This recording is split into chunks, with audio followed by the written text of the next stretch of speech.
We're at the Scale to Tail workshop, which is an opportunity for us to bring together diverse people, perspectives, places across the Pacific region to look at how we can do more with less. To essentially have a workshop day where we bring ideas from the Nordics, from Iceland, from Faroes, from Sweden, from Denmark, and combine them with ideas in the Pacific region and from New Zealand.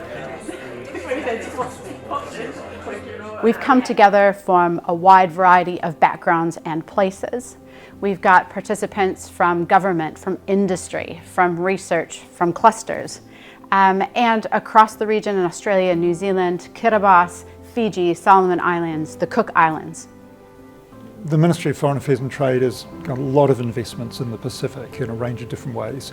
My particular focus is on the fisheries and oceans. We have a suite of different investments and all of them are really designed to try and improve the livelihoods of the people in the Pacific Islands through their use of ocean and fisheries. And so we're looking at any way we can to add value and at the same time protecting the environment and managing the resources effectively.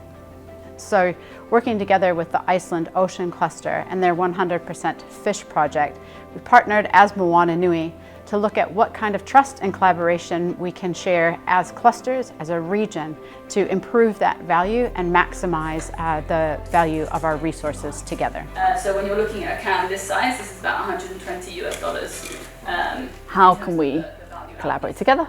And how can we see if there are Nordic ideas that make sense in the Pacific, and essentially can we create more value from our seafood, and how might we do that through trust and through collaboration? We do have the tuna, so how can we turn all that around into a vibrant 100% utilisation of tuna for the world, which What's been really good is to see the range of different participants who are involved. Some really, deep specialities, some really expert people involved in different but linked ways. The biggest issue that we've been facing in Kiribati, myself, I've been in private sector in Kiribati now for 35 years. Using the whole fish. I was born in a native village, and using that whole fish is something that's, our responsibility to be good stewards. And people talk too much maybe about what we should do or what we could do instead of just doing it.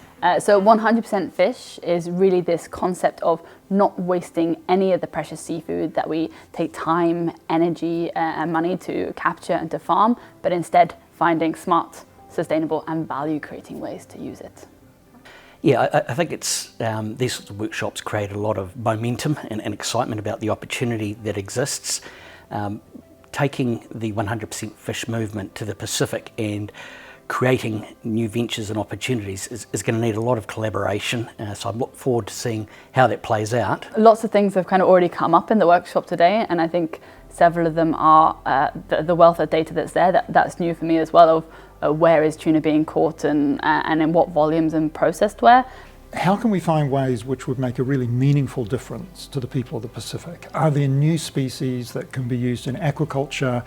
Are there new products that can be derived from tuna or other species which would allow really good incomes for people in the Pacific and improved livelihoods? But I'm already hearing quite a lot of examples of value creating, like tuna jerky and smoked tuna and cat treats, and I think this is really interesting because like one story and one innovation alone, it's difficult to make a splash, but when you have this kind of ecosystem and map of all the different things that are being done already across the Pacific, it creates this momentum in the story itself.